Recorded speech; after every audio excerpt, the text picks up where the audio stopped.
Alors nous sommes arrivés Daf Mem Gimel de Sanhedrin pour donc le lundi 6 Elul HaRachamim. On était à la 5e ligne. Ve'estedech lemertav even, ve'estedech lemertav avanim. Hier on avait dit que à propos du Mekoshesh Ha'etzim, c'est marqué Va'ed Gimo Oto Aven. On l'a lapidé avec une pierre et on a expliqué Oto sans vêtement et Aven avec une seule pierre, ça suffit. Ramara ramène ici que dans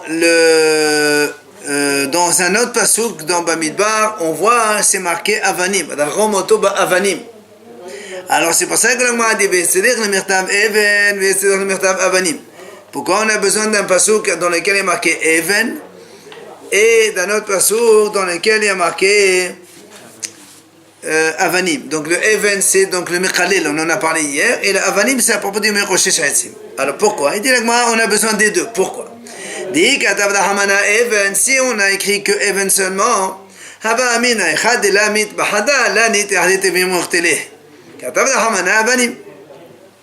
Si on marque Even seulement, ça veut dire que la Gemara dit comme ça, on aurait pu penser que quand on lance une pierre, imaginons que le monsieur ne meurt pas, le condamné, alors on n'a plus le droit de rajouter. C'est pour ça qu'il y a marqué Avanim, des pierres au pluriel, que s'il ne meurt pas avec, tu peux rajouter d'autres pierres, comme ça il meurt obligatoirement. Maintenant, Vehi Katav Dahamana Avanim, ici donc la Torah écrit Avanim, elle n'écrit pas Even, Haba Amina, mais Akadana a été terté. Katav Dahamana Even. On m'a dit, donc j'aurais pu penser dans ces cas-là, il faut, donc dès le début, il faut nuancer deux pierres à la fois, ou plus. Et là, la Gemara dit non, tu commences par une seule, ça suffit. Tu n'as pas besoin de mettre les deux à la fois. Mais si on pousse le monsieur qui tombe et qui meurt déjà. Ah ça y est. Ça y est, c'est terminé. Ça a terminé.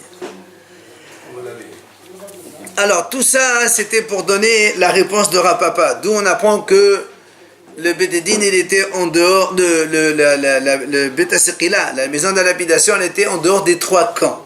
Rappelez-vous que la première réponse, on l'a donnée avec la Xera Shava qu'on a appris de Parim Anisrafim, hier on a vu ça, et la Rapapa, lui, il te dit on n'a pas besoin de Xera Shava, puisqu'il a appris que Moshe Rabbeinu il est Mahanel Via, Hachem lui a dit Hotse Tamkhalel, donc tu le sors de ton camp, et après on va Hotse Tamkhalel, on a dit donc ça fait trois camps. Alors la Gemara a dit la Gemara a posé une question, comment Rapapa il peut enlever cet enseignement du Tana qui a dit avec Zerachava? Alors il te répond, il te dit non, il n'est pas venu enlever. Il te dit ça veut dire si ça il n'avait pas dit cette Zerachava, voilà comment il faut dire. Ça veut dire que Rapapa il dit s'il n'avait pas marqué le pasouk que lui-même il a appris qu'il faut trois camps parce qu'il a marqué Moshe était dans Mahane Via, il a marqué Mehosa Mahane donc Mahane Israël, il a marqué Bayotzi Oto Mehosa Mahane donc Mahane Via. Donc s'il n'y avait pas ce pasouk, c'est vrai, Haït et Omer Zera Shava, j'aurais fait le Zera Shava comme il a fait le premier Tana. Arshav Shenemar Kra, maintenant que j'ai un pasouk, Zera Shava la salir, il n'est pas venu s'opposer au Tana, il lui dit Zera Shava, on n'a pas besoin, j'ai une autre possibilité d'apprendre. Ravashi donne une troisième réponse. Il dit Moshe comme il a dit Rapapa, Moshe Rabbeinu il était dans le camp des Lévi'im.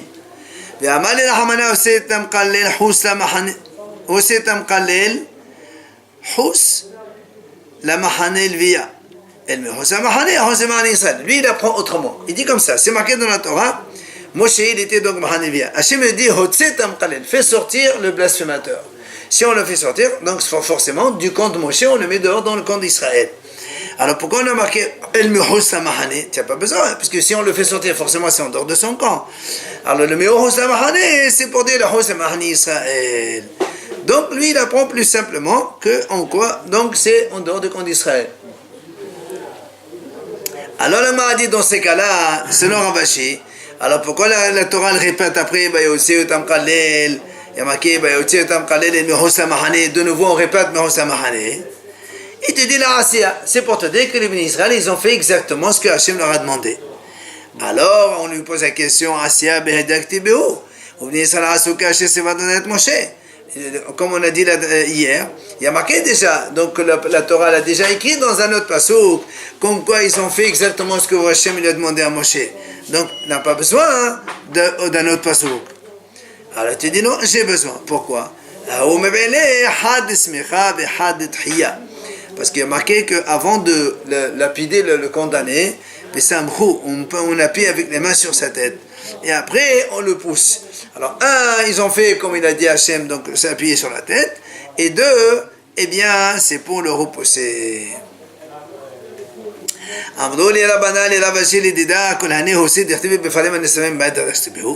Dans ces cas-là, on dit à Ravashi, puisque toi tu apprends d'ici, alors pourquoi la Torah dans les parim Nesrafim, Amakem Mechosamahane, Veotzit Kolapa, tout ça, à quoi ils servent?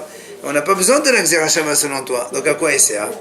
On m'a dit effectivement, Kacher pour Ravashi, c'est vrai, il y a une question, à quoi ils servent? Pourquoi la Torah les écrit pour rien? Et rappelez-vous, on a dit dans la Mishnah comment ça se passait. On tenait quelqu'un devant le tribunal, et donc il avait une banderole pour l'agiter au cas où il y a quelqu'un qui voudrait trouver un argument en faveur du condamné avant de l'exécuter. Alors, et après il y a un cavalier qui avance, ici il voit, donc il court et rattraper. Tout ce que on a vu dans la Mishnah. Amar Ravuna, il vient Ravuna et nous dit comme ça. Pshit Ali, c'est évident pour moi. Et had even shneskalba. ואחד עץ שנתלה בו, ואחד סייף שנהרג בו, ואחד סודה שנחנך בו, כולן משל ציבור. Il dit, moi il est évident pour moi que quand les bédines ils vont exécuter donc un condamné, par la lapidation, la pierre, c'est le tribunal qui va l'amener. Quand on veut brûler, ici qu'est-ce qu'il a marqué? Aïtz, quand on va le pendre, la potence, c'est le tribunal qui va l'amener. Quand on va tuer par l'épée, c'est le tribunal qui l'achète. Quand on va l'étrangler, on prend un foulard et on le serre, le foulard, c'est le tribunal qui l'achète. Tout ça, chez Meshet Tzebour, c'est-à-dire, on prend de l'argent de la collectivité, c'est évident. Pourquoi? Pourquoi c'est évident? Maintenant, on m'a dit pourquoi? On m'a dit parce que on ne peut pas dire à quelqu'un, amène-nous l'argent, on t'achète quelque chose et on te tue avec. C'est pas beau. Donc ça, c'est évident que c'est le Tzebour qui le paye. Alors, Ravona pose une question. Alors, la Gemara pose une question. Maintenant, la banderole que l'autre doit agiter et le cheval sur lequel le cavalier monte, alors qui va acheter ça? Est-ce qu'on va l'acheter des biens publics ou bien on va demander à la victime, au condamné? C'est faisable. La Gemara a dit, puisque ça sert pour le protéger au condamné. Alors, Medidehu, on va lui dire c'est toi qui les payes. Ou bien on va dire non. Ou bien on va dire non, puisque c'est le tribunal que la Torah à qui elle ordonne de trouver toujours une possibilité donc de le favoriser, de l'acquitter. Donc c'est le tribunal qui doit s'occuper d'acheter ce genre de choses. Veto. La Gemara pose encore une autre question. Il a dit Rabbi Haya de Rav Hasda. Il dit comme ça. Donc quand on va exécuter quelqu'un, quand on l'amène à l'exécution, alors qu'est-ce qu'on lui fait? Donc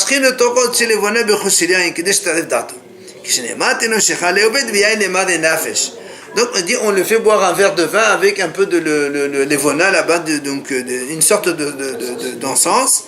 Comme ça le tourne un petit peu la tête, comme ça il n'est pas vraiment conscient quand on va le tuer, c'est un petit peu difficile, alors on le trouble un petit peu. Le passage d'ailleurs il dit à ceux qui sont amers, il faut leur donner un peu de vin. Et en plus, il dit comme ça. Betania la Breta dit Nashim Yekalot Shebe Yerushalayim, il y a des femmes honorables à Yerushalayim. C'est eux qui donnaient ce vin et ce truc et la levona aux condamnés. Loït Nadvo, Nashim Yekalot, Meshilmi. Alors il dit, maintenant s'ils n'ont pas amené les femmes, alors qui c'est qui va payer ce verre de vin avec est-ce que c'est le condamné ou c'est le bédine? Alors il m'a dit, il m'a dit ça, c'est sûr que c'est le public qui doit amener, enfin on achète des biens publics. Pourquoi? Parce qu'il y a marqué que nous, mais il y a marqué nous donner. Donc c'est le tribunal qui doit donner, c'est pas la victime elle-même.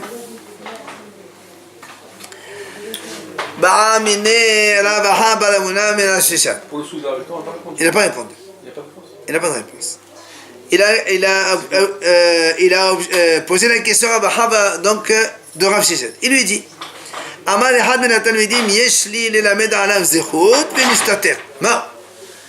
il a posé une question. Si un des élèves, il dit, voilà, monsieur, j'ai un élément en sa faveur. Et puis d'un coup, il devient muet, il ne peut plus parler. Le disciple, il n'arrive plus à parler. Est-ce qu'on tient compte ou on ne tient pas compte? Mais, hein? On n'écrit pas, on parle. Alors, l'agma a dit, Menapé Rav Sheshet Beyadi. Rav Sheshet, il a fait comme ça. C'est n'importe quoi. Alors, pourquoi? Il dit, Nishtatek, le had de Sovala Amnami. Il dit, tu me dis, parce que quand il est devenu muet, alors moi je peux te dire, il y en a en Amérique là-bas, il peut parler pour les Européens, mais comme il est muet, il ne peut pas parler. Ça ne veut rien dire ça. Alors l'agma a dit, ah non, c'est pas du tout la même chose. Là-bas en Amérique, personne n'a rien dit. Mais ici, on a quelqu'un qui dit, j'ai un élément en sa faveur. C'est après qu'il s'est tué. Alors qu'est-ce qu'on fait? Là, Shema l'agma va répondre. Il a dit Rabbi Yosef al-Hanina. אחד מן התלמידים שזיקה עומד, רואים אותו כאילו חי ועומד במקומו. Si un des élèves, Zika, c'est-à-dire il a trouvé déjà, il a donné un argument en faveur du condamné pour ne pas le tuer. Et après il est mort, cet élève. On le considère comme un avis valable. C'est-à-dire on le prend en tant comme les voix. Alors le m'a dit, tu vois bien, Zika, et le Zika là. Donc c'est ce qu'on voit ici. Seulement s'il a déjà parlé, on tient compte, sinon non. Alors le m'a dit non. Le Zika, pshitali. Amat evenach. Le m'a dit non. Là-bas, si tu me dis qu'il a rien dit, moi aussi je suis d'accord avec toi qu'on ne peut pas tenir compte. Mais là le problème c'est que le monsieur il a dit, j'ai un argument favorable. Mais après il s'est dit. Là c'est une question. Et donc on ne répond pas. Donc comment? Après, on a dit dans la Mishnah, Afelo, même si le condamné lui-même, il dit j'ai un argument en ma faveur, on le ramène, on a dit jusqu'à 4-5 fois. Alors, on a dit, Afelo, pas. Alors, on a dit là-bas, mais à condition qu'il y ait un sens dans ce qu'il va dire. D'accord? Alors, on a dit, Afelo, par même la première ou la deuxième fois, il faut qu'on exige qu'il y ait un sens à ce qu'il va dire. Pourtant la Braïta a dit pas la première ou la deuxième fois qu'il y a un sens dans ce qu'il va dire ou pas le condamné. Si déjà un argument en ma faveur, on le ramène la première, deuxième fois seulement. Mais Mikan va à partir de la deuxième, seulement s'il y a un sens à ce qu'il va dire, on le ramène. Sinon, on continue la route pour aller le lapider. Bien, l'agma a dit, donc, comment dans la Mishnah on a dit, donc, on le fait revenir à partir, il faut qu'il y mamash. Ah ben, papa d'agma, mais pas Mishnah Baïlach. Papa dit, c'est pas une question. Là-bas, la Mishnah, elle parle à partir de la deuxième fois. Effectivement, les deux premières fois, on regarde pas ce qu'il dit. Quand il dit, j'ai un argument en ma faveur, on le ramène, on l'écoute, sans discuter. Première, deuxième. À partir de la deuxième, alors on voit si vraiment il y a un sens qui dit ou pas. Quand est-ce qu'on le fait voir? Parce que non, c'est avant la condamnation. C'est avant la condamnation, on le voit. Avant l'exécution. Dans ce chemin, il va dire, moi j'ai une idée même un petit peu. Voilà, quand on va, il n'y a plus rien à faire, on le fait boire. Après, on le fait monter. Alors, l'agma a dit, d'où on sait, est-ce qu'il y a un sens dans ce qu'il va dire ou pas? Est-ce que c'est des paroles qui ont une conséquence ou pas? On le fait accompagner avec un couple de haramim. Et s'il y a quelque chose, donc les haramim ils voient qu'il y a un sens, alors on le ramène. Sinon, alors on le met à la condamnation. Alors la m'a dit pourquoi donc dès le début tu ne lui donnes pas deux personnes? Pourquoi tu as dit au début les deux premières fois, même s'il n'y a aucun sens, et on revient? Tu dis non. Agab de Baït, là, ma sœur m'a commandé. Parce que la première fois, comme il est troublé, alors il sait pas, il n'a pas son potentiel sur lui pour dire ce qu'il va dire, donc il est un peu troublé, c'est pour ça qu'on le ramène quand même. Mais il a bu le vin, non? Pas encore. Ah, pas encore. Alors, on est sur la route là. Matitin la mishad, mas'ulu zkhut peteru. Donc là on est donc vers la route, là-bas on a dit si on trouve un srout dans le chemin, on le ramène, on la quitte. Sinon, alors là, on va l'amener pour le lapider.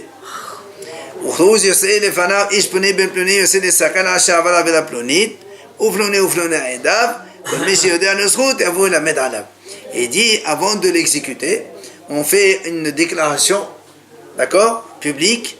On dit, voilà, tel monsieur, fils de monsieur, il va être lapidé parce qu'il a commis telle faute, et telle personne, tel monsieur sont ces deux témoins. Celui qui connaît un argument en faveur de ce condamné, il n'a qu'à venir nous le dire avant de l'exécuter. Voilà ce qu'on fait comme déclaration avant de l'exécuter. Mala Amal Abaye, il a dit Abaye, au salaire les memad biyom ploni ou pshara ploni ou vamkom ploni. Il dit quand on fait cette déclaration, il faut aussi rajouter selon Abaye, tel jour, telle heure, tel endroit. Comme ça, s'il y a des témoins qui sont, ils peuvent le rendre faux, alors au moins ils viennent. On a dit et il y a une déclaration, on fait une déclaration devant lui. On a dit les fanav et devant oui, mais pas à l'origine initialement. Ça veut dire quoi? Alors là, vous avez vu, il y a des accolades dans la Gemara en bas. Ah, vous n'avez pas ça, vous? Comment ça? Vous n'avez pas? Alors je vous signale que moi j'ai ici une version qui va parler de Jésus. Ah. Et là-bas c'est à la censure, c'est pour ça que vous n'avez pas. Nous, ça a été censuré. Voilà, vous avez la version avec la censure. Moi j'ai ici la version avec Jésus. Non, c'est pas un problème. Il dit, les fanao in me'akalala, devant mais pas au début. Ve'atania, la Gemara dit pourtant, c'est marqué dans la Braïta, be'ed va pesart la uhuli yishu hanotsri. On a pendu Jésus à la veille de Pessah. Et il dit, il y a marqué là-bas, pourtant, il y a marqué 40 jours avant, on a déclaré comme quoi il va être pendu. Alors, l'Agma a dit comme ça, Yeshua Notsri, donc Jésus, donc on va le lapider, pourquoi?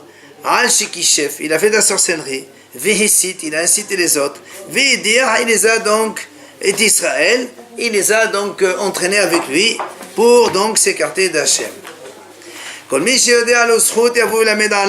Celui qui connaît un élément en sa faveur, il n'a qu'à venir le dire. On n'a pas trouvé d'élément favorable et on l'a pendu donc la veille de Pessah. Alors le m'a dit, je ne comprends pas. Mais c'est tout, pourquoi tu dis que pour Jésus on était en train de chercher des aliments favorables? Normalement c'est un incitateur à la faute. Et un incitateur à la faute, on a déjà dit auparavant, tu ne cherches rien du tout, il faut le tuer le plus vite.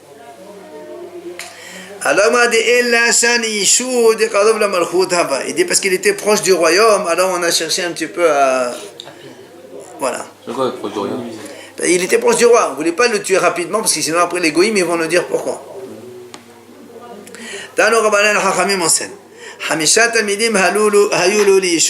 Jésus avait 5 élèves. Un il s'appelait Matai, un il s'appelait Nakai, un il s'appelait Netzer, un il s'appelait Boni et l'autre il s'appelait Toda. Alors il dit, la Gemara raconte, Atio le Matai, on a amené Matai, Amalehu Matai Harer. Il leur a dit comment? Matai, vous allez me tuer à moi. Active, pourtant le pasuk il dit Matai avo ve'erae pene Elohim. Ça c'est un pasuk dans Télim. Matai, c'est quand? Le mot Matai, ça veut dire quand est-ce que? Mais lui il leur a dit Matai, qui il s'appelle Matai. Avo, je vais venir ve'erae pene Elohim, je vais voir le visage d'Hachem. Comment vous allez me tuer? Amrolo, il lui a dit non monsieur. Oui, on va te tuer. Pourquoi? Matai harer detiv, Matai yamut abatshemo. Il y a marqué le mot Matai yamut. Et donc le matin il va mourir. Alors on te tue, c'est pas un problème. Deuxième, Atio les Nakai. Ils ont amené le deuxième élève qui s'appelle Nakai. Amaleho Nakai Harer. Comment vous allez me tuer? Ve'activ, ve'naqi ve'sadir al-taharor. Naqi, Nakai, c'est la même chose. Il y a marqué al-taharor, il ne faut pas le tuer. Amrolo, ils lui ont dit non. Oui, on va te tuer. Pourquoi? En cachette, on tuera Naki, donc il faut le tuer. Adieu les Netzer, on a amené Netzer, donc le troisième élève. Amaleo Netzer et Haner, active Netzer Meshodasho Ifre. il leur a dit, pourtant le pasuk qui dit, il va donc fructifier de ses racines. Alors donc il ne faut pas me tuer. Amrolo, ils lui ont dit, oui, il faut le tuer. Tu sais pourquoi? Parce qu'il y a un autre pasuk qui dit,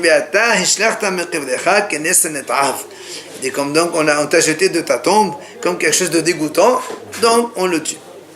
Le quatrième élève s'appelle Boni. Amaleo Boni Harer. Comment vous allez me tuer? Moi je m'appelle Boni. Haktiv Beni Bechori Israël. Il y a marqué Beni. Boni, Beni c'est la même chose. Le premier-né d'Israël. Amrolo, ils lui ont dit, oui, on te tue quand même. Boni Harer parce que c'est marqué Derti Vene Anochi Horer et Becha Bechorecha. Je vais tuer ton enfant premier-né, donc Boni il va te tuer. C'est où cette Psukim? Dans Téli. Ah, ça c'est dans Shemot, ça. C'est dans Makat Bechorot. À Théo et Toda, enfin on a amené le dernier qui s'appelait Toda. Amaleo Toda et Harer, il leur a dit comment vous allez tuer le Toda? Hartib Mizmor le Toda. C'est marqué Mizmor le Toda, un chant pour Toda, donc Toda il ne faut pas le tuer. Amrolo in Toda et Harer, ils ont dit non, oui, on va te tuer, tu sais pourquoi? Dirtiv, Zover Toda et Chabedanene. Celui qui tue Toda, il fera mon honneur. Donc c'est bien de le tuer. Et donc ils les ont tués les saints.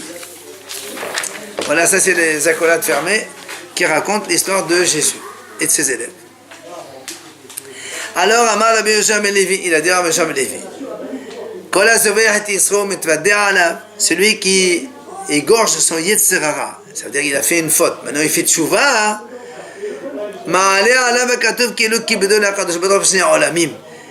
C'est comme si qu'il a honoré Hachem dans les deux mondes, ce monde-là et le monde futur. Pourquoi? Il y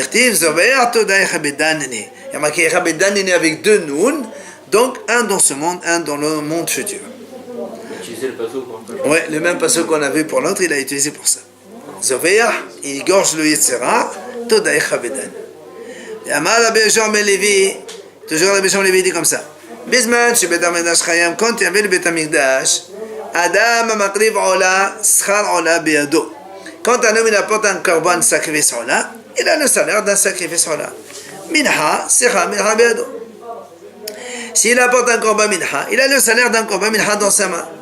Aval, mais, Mishedato Shefala, celui qui a l'esprit humble, il est modeste et donc humble. Il est considéré comme avoir amené tous les sacrifices. Pourquoi? Les sacrifices d'Hachem, qu'est-ce qui équivaut à ça? Un esprit humble. Quand tu as un esprit humble, tu n'as même pas besoin d'amener le korbanot. C'est comme si tu as fait tout le korbanot. Vélo n'est pas seulement ça. Sa prière n'est pas détestée. Pourquoi? Un cœur brisé, Hachem, il ne va pas mépriser, donc Hachem, il va agréer cette prière. Madidin nouvelle Mishnah. Quand on arrive donc 5 mètres à peu près devant la maison de la lapidation, on dit au condamné, confesse ta faute maintenant, parce qu'on va te tuer. Sheken, parce qu'il dit, tous ceux qui sont exécutés, avant qu'on les exécute, on leur demande de se confesser. Pourquoi? Celui qui se confesse, et là il part dans le monde futur. Comment tu apprends ça? Il dit, on a trouvé comme ça dans Achan. Achan, c'est celui qui a pris les choses dans le butin de Yericho. La première ville que Yeshua a conquise, c'était Yericho. Et comme c'était par miracle, il leur a dit, on ne prend rien du butin. Lui, il a pris de l'argent, une tunique, etc. Chez Amal Yeshua, quand il a pris ça, il lui a dit, béni mon fils, Simna kavod Hashem Elohi Israël veten lo toda. Fais kavod au Dieu d'Israël et avoue ta faute. Bayan, la Gemara va expliquer un petit peu tout ça dans la Gemara. Bayan Achan et Yoshua Bayom. Alors Achan il a répondu, il a dit, Omna, c'est vrai. Anochi hatat, j'ai fauté. Vechazot asiti, il a dit, j'ai fait comme ça et comme ça. Et donc il s'est confessé. Maintenant la Gemara dit, Omenan shekipel lo bedoyo. D'où on sait que ça lui a expié sa faute. Shenema, dans la suite il y a marqué. Bayom ali Yoshua me'achatanu. Ya'achotcha Adonai bayom hazeh. tu nous as fait un petit peu rendu dégoûté, que Hachem te dégoûte aujourd'hui. Alors la Mishnah a dit,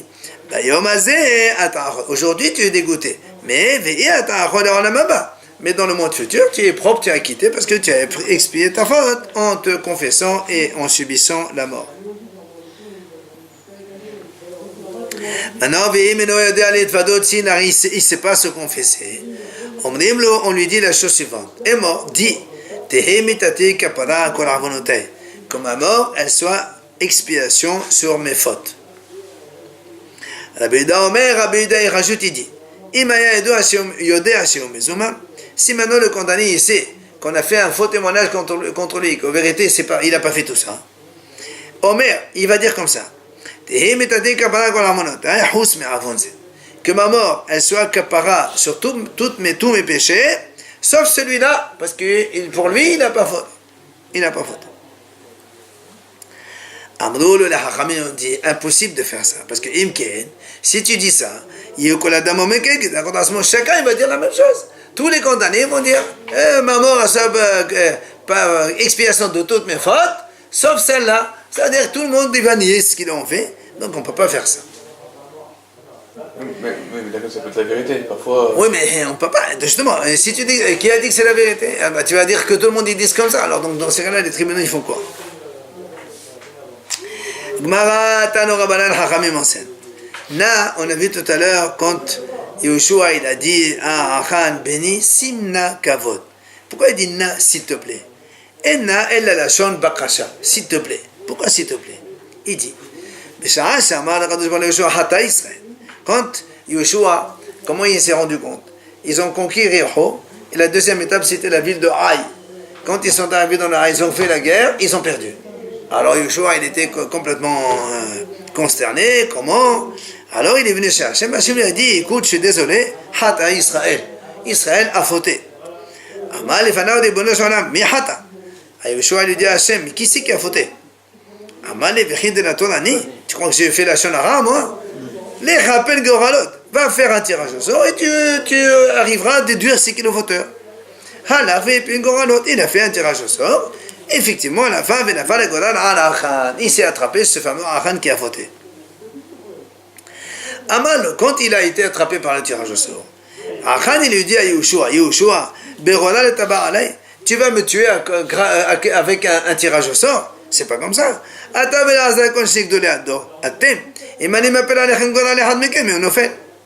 Il dit, toi et Lazare, vous êtes les deux sadikim. Si je fais un tirage au sort, il y en a un qui va venir sur les deux.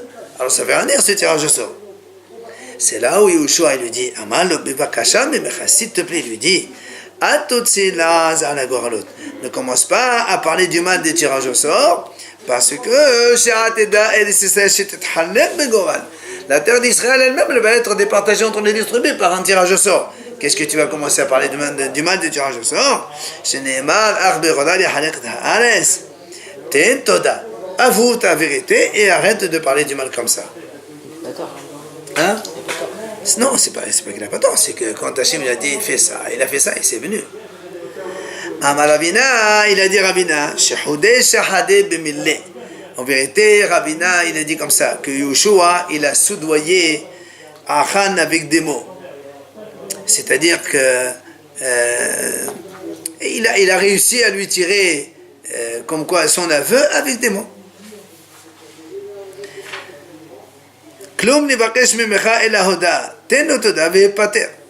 En fait, il lui a dit comme ça, on veut que tu avoues, avoue et tu seras acquitté. Mais en vérité, c'est faux, quand il a avoué, c'est là où on l'a tué.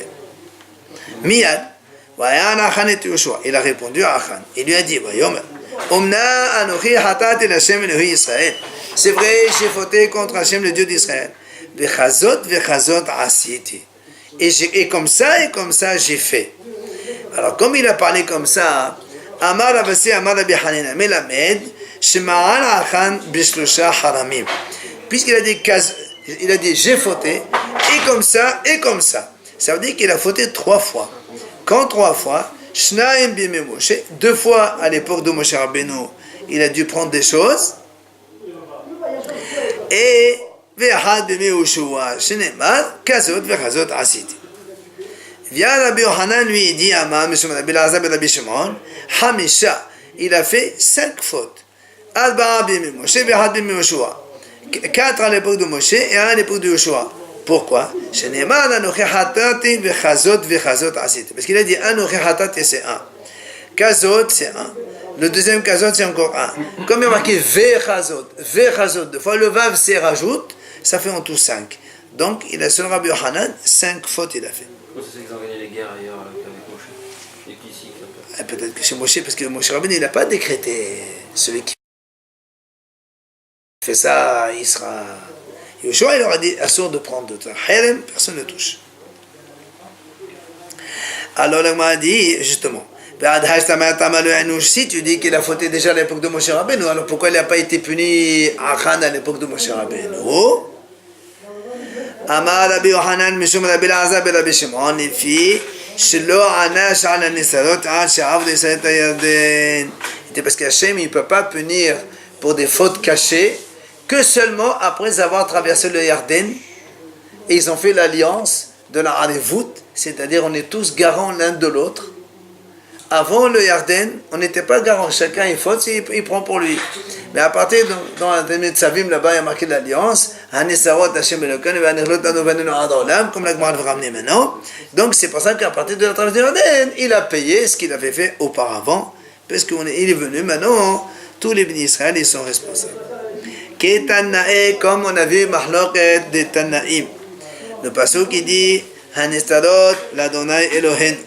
Donc les péchés qui sont cachés, il n'y a que Hachem qui les connaît et il punit.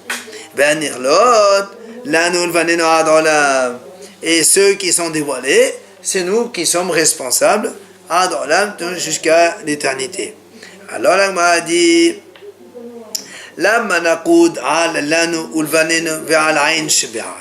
si on va dans le Sefer Torah, sur les Lanu, Ulvanenu et sur le Aïn de Had, il y a un point sur chaque lettre. A dit pourquoi il y a un point? Mais la Med, ça nous apprend.